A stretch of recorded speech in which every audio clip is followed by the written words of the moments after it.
Class 1 English. Chapter 3. Animals and Birds.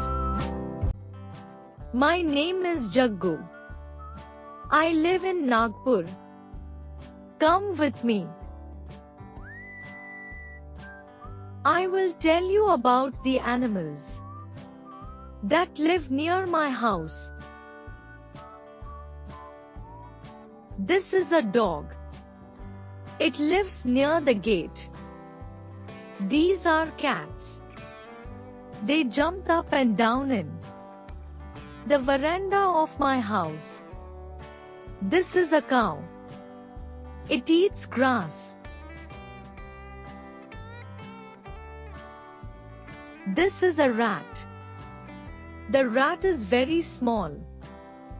The cat chases the rat. These are monkeys.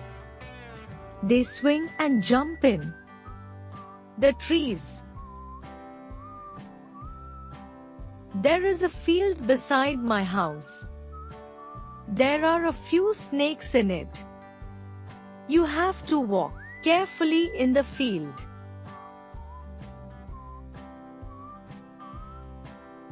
Now, I will also tell you about the birds I see near my house.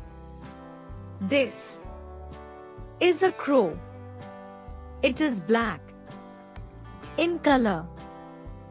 This is a pigeon. It is gray in color.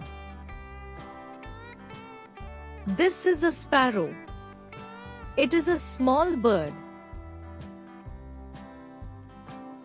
This is a parrot.